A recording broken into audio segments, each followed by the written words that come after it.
Hi, guys. Okay, so we are going to do some shared reading on the computer. And shared reading is when I would get the really big books and we would sit as a class and we would read them together and learn new reading strategies about how to become better readers.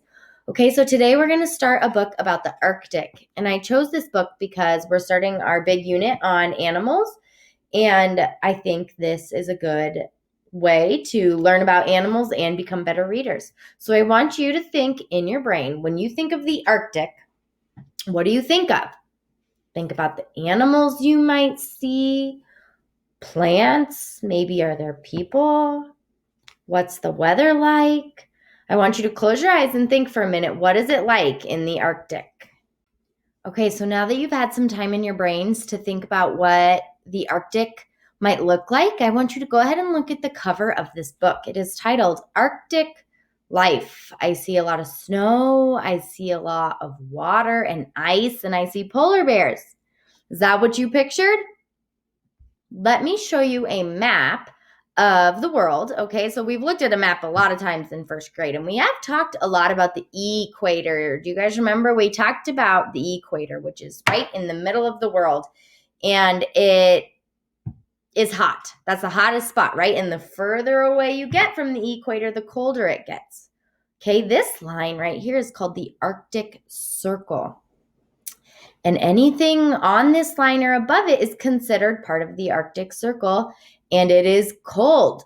Okay, so if you look on this line and look above it, this is what we're talking about in the book we're going to be reading this week, okay? Just so you guys know, we live right around here.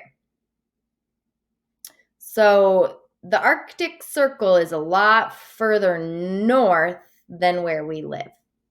Okay, so when we read this story called Arctic Life by Christina Wilsden, the author, we're going to come across a couple of vocabulary words that I wanted to go over.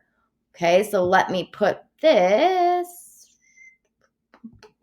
Thanks for being patient, guys. This is the first time I've done this. Okay, so let's go ahead and look. This first word is Arctic. Okay, and this is kind of a picture of the globe showing you from the top of the world.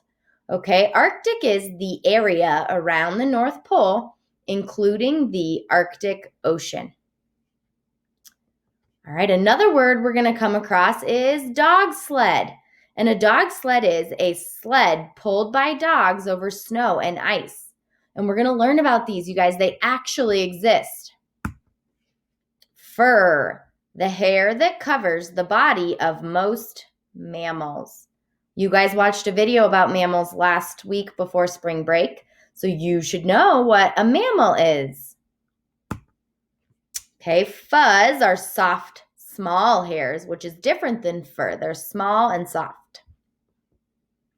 Plump, having a full, rounded, usually pleasing shape.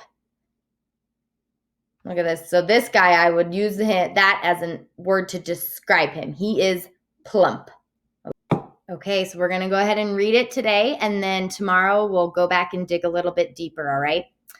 Arctic Life, written by Christina Wilsden.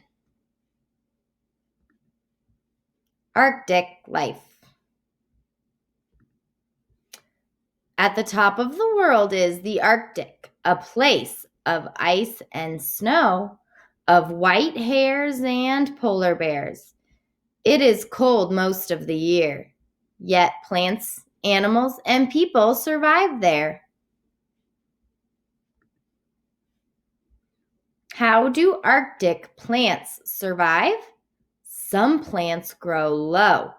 They snuggle close to soil that is warmed on days when the sun appears.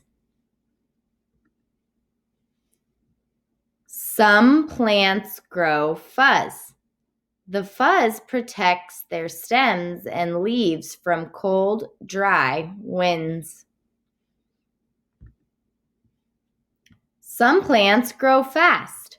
Their flowers open and make seeds as soon as spring sunshine melts the snow.